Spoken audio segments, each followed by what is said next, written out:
आज हम डिस्कस करेंगे इल्तुतमिश की सैनिक एवं प्रशासनिक सफलताएं। तो चलिए स्टार्ट करते हैं।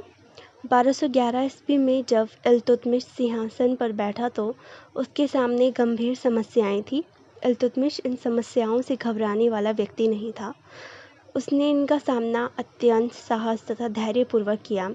अंततः उसने इन समस्याओं पर नियंत्रण पाने तथा दिल्ली सल्तनत को सुदृढ़ करने तथा उसे एक स्वतंत्र रूप प्रदान करने में सफलता प्राप्त की। इस प्रकार इल्तुतमिश ने अपनी योग्यता तथा राजनीतिक दूरदर्शिता का परिचय दिया। इल्तुतमिश की राजनीतिक तथा सैनिक सफलताओं का विवरण निम्नलिखित अनुसार है।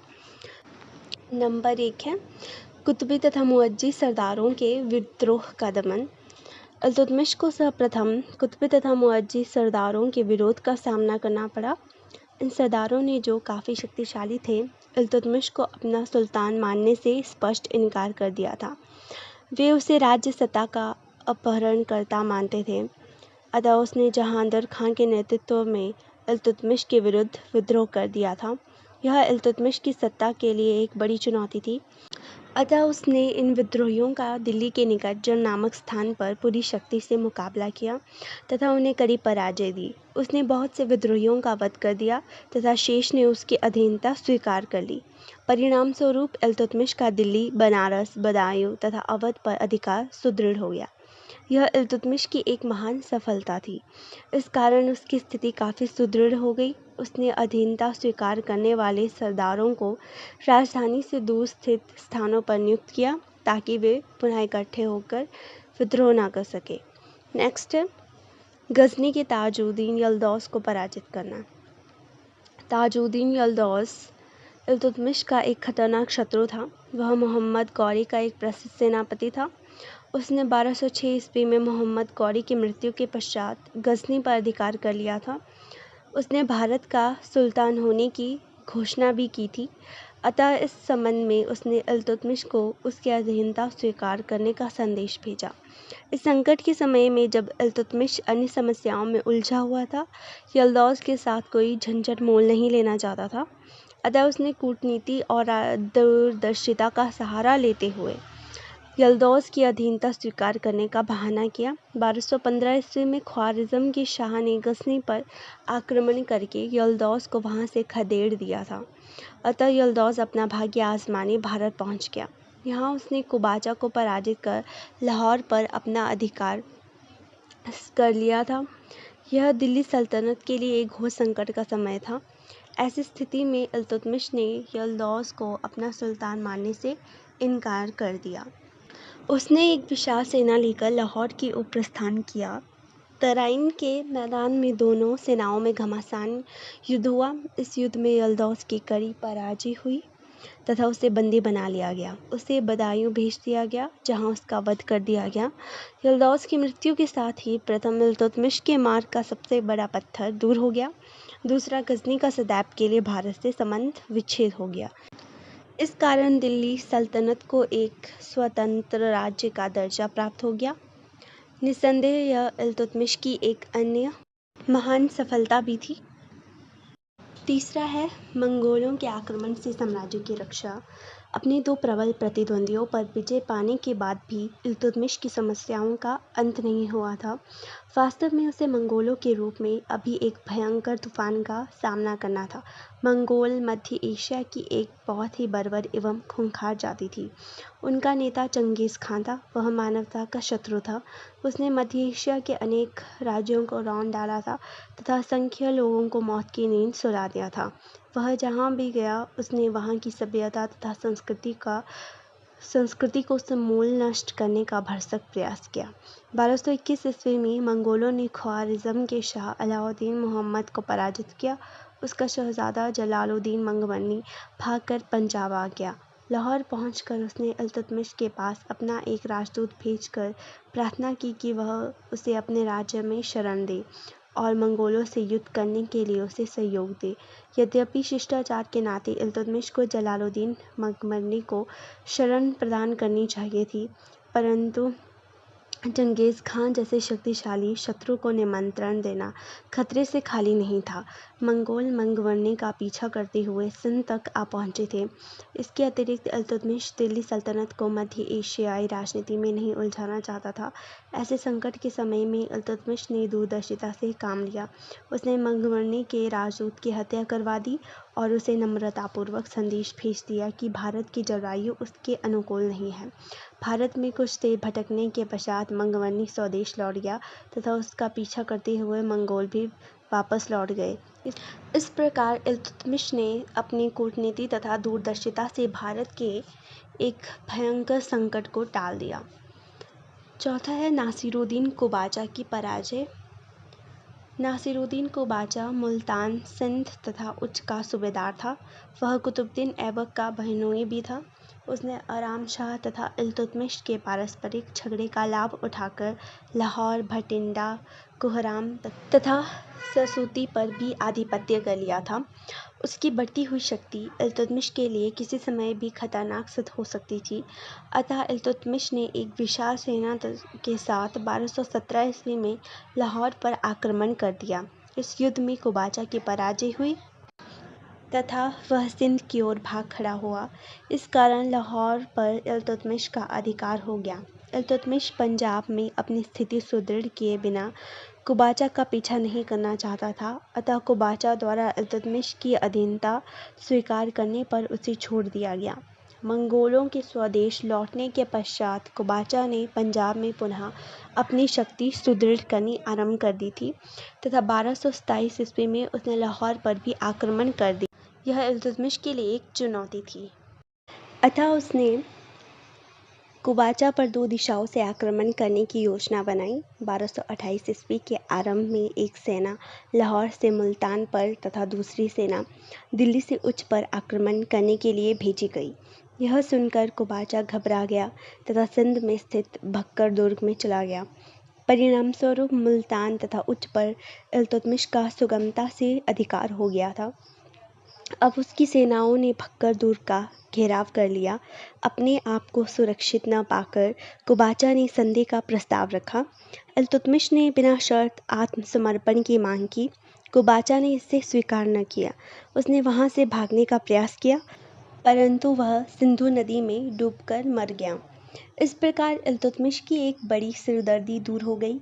इल्तुतमिश ने उसके अधीन क्षेत्रों को दिल्ली सल्तनत में सम्मिलित कर लिया। नंबर 5 है बिहार तथा बंगाल की पुनर्विजय।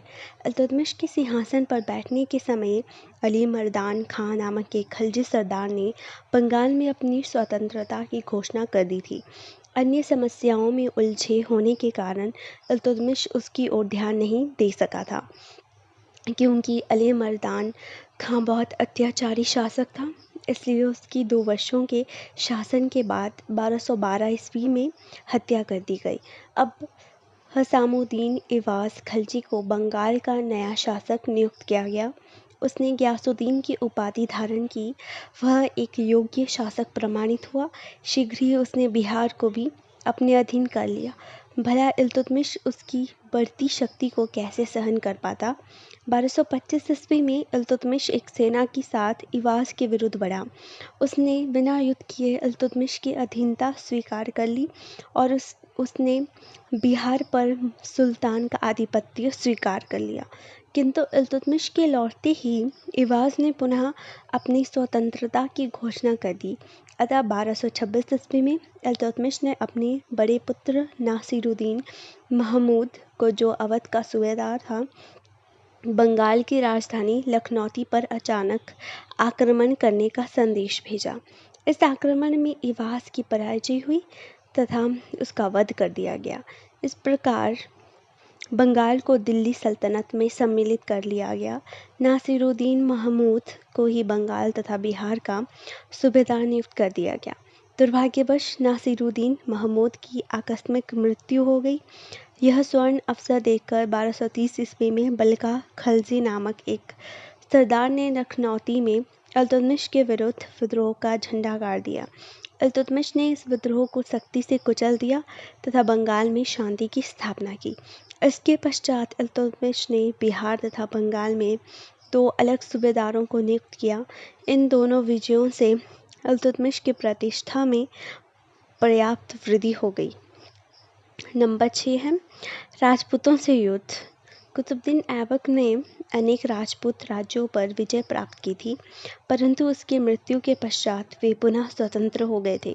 दिल्ली सल्तनत की सुरक्षा के लिए इल्तुतमिश के लिए यह अनिवार्य था कि वह इन राजपूत शासकों को पुनः अपने अधीन करे। जैसे ही उसे मंगोल आक्रमण से मुक्ति मिली, वैसे ही उसने राजपूताना की ओर अपना ध्यान दिया। सर्वप्रथम सुल्तान ने 1226 ईस्वी में रणथंभौर पर आक्रमण किया। यहाँ के शासक वीर नारायण ने अत्यंत वीरतापूर्वक सुल्तान की सेना का सामना किया, किंतु अंत में वह पराजित हुआ।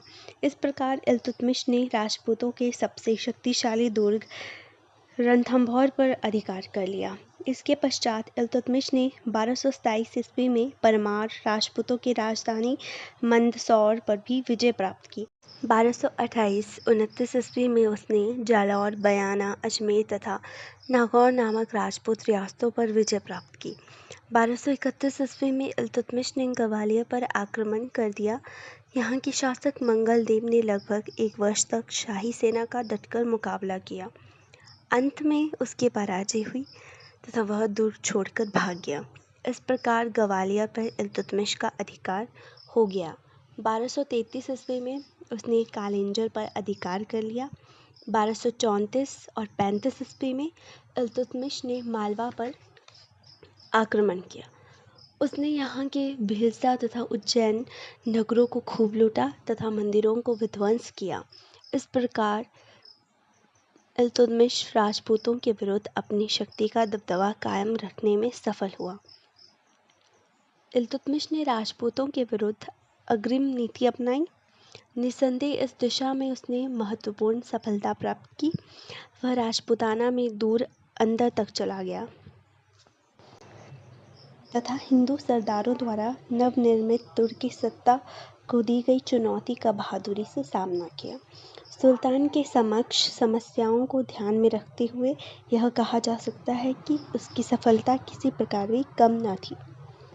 इल्तुतमिश ने अपने असाधारण साहस एवं योग्यता के कारण दिल्ली सल्तनत की समस्याओं में काफ़ी वृद्धि की।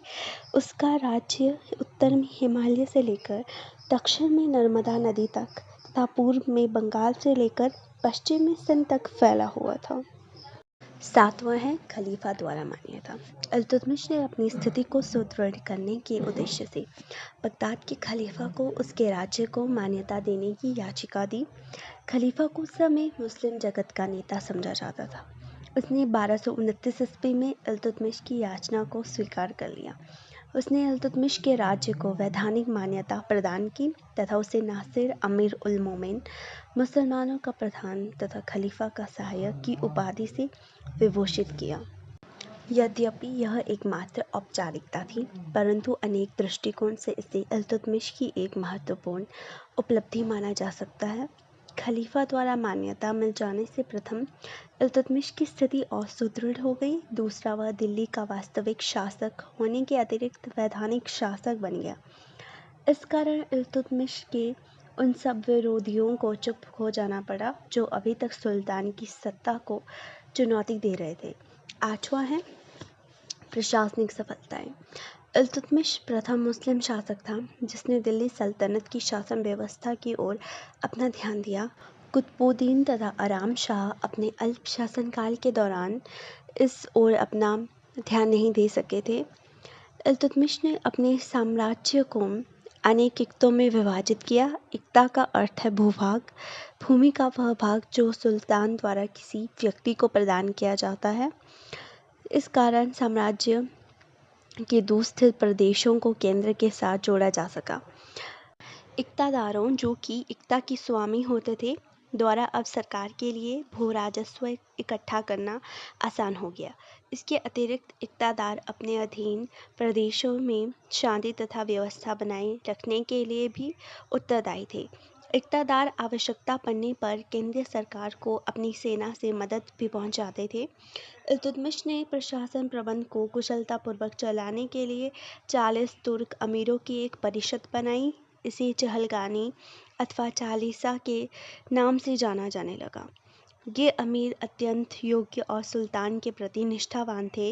इल्तुतमिश एक न्यायप्रिय शासक था। उसने प्रजा को निष्पक्ष न्याय देने के उद्देश्य से राज्य में अनेक काजियों को नियुक्त किया था। लोग न्याय प्राप्त करने के लिए सुल्तान के पास अपील कर सकते थे। सुल्तान का फैसला अंतिम होता था। सुल्तान ने सेना संबंधी भी आवश्यक नियम बनाए होंगे, परंतु इस बारे में हमें जानकारी प्राप्त नहीं हो सकी है। इल्तुतमिश को दिल्ली सल्तनत के 2 प्रमुख सिक्कों, चांदी का टंका तथा तांबे का जीतल को प्रचलित करने का भी श्रेय प्राप्त है। इन सिक्कों पर अरबी भाषा लिखी हुई थी तथा इन पर सुल्तान तथा खलीफा का नाम भी अंकित रहता था। इल्तुतमिश ने दिल्ली सल्तनत की शासन प्रणाली को रूप और तत्व प्रदान किया। लास्ट है इल्तुतमिश का मूल्यांकन। 13वीं शताब्दी के साम्राज्य निर्माताओं में इल्तुतमिश को एक सम्मानित स्थान प्राप्त है। उसके सुल्तान बनने से पूर्व दिल्ली सल्तनत की स्थिति बड़ी डांवाडोल थी। उसने कुतुबी तथा मुअज़्ज़ी सरदारों के विद्रोहों को कुचलकर राज्य में शांति की स्थापना की। गजनी से दिल्ली सल्तनत का संबंध विच्छेद कर उसको एक स्वतंत्र रूप तथा स्वरूप प्रदान किया। 1221 ईस्वी में जब मंगोलों ने भारत पर आक्रमण किया तो उसने अपनी कूटनीति से देश को उनके भयंकर अत्याचारों से बचाया। उसने मुल्तान तथा सिंध के सूबेदार नासिरुद्दीन को बाचा तथा बंगाल के सूबेदार गयासुद्दीन के विद्रोहों को कठोरता से कुचला। उसने न केवल दिल्ली सल्तनत को संगठित किया, अपितु उसको एक कुशल शासन प्रबंध देने का भी प्रयत्न किया। वह कला तथा साहित्य का एक महान संरक्षक था। उसकी एक अन्य महत्वपूर्ण उपलब्धि बगदाद के खलीफा से अपने राज्य की वैधानिक मान्यता को प्राप्त करना था। इसके अतिरिक्त सल्तनत का मुस्लिम जगत में गौरव बढ़ गया। इस प्रकार इल्तुतमिश ने कुतुबुद्दीन ऐबक के अधूरे छोड़े गए कार्यों को संपन्न करने में प्रशंसनीय योगदान दिया। निस्संदेह इल्तुतमिश को दिल्ली सल्तनत का वास्तविक संस्थापक कहा जा सकता है। अतः हम कह सकते हैं कि सुल्तान इल्तुतमिश आरंभिक तुर्क साम्राज्य के शासकों में सबसे महान था। सुल्तान इल्तुतमिश 13वीं शताब्दी के भारत के शासकों में सबसे महान थे।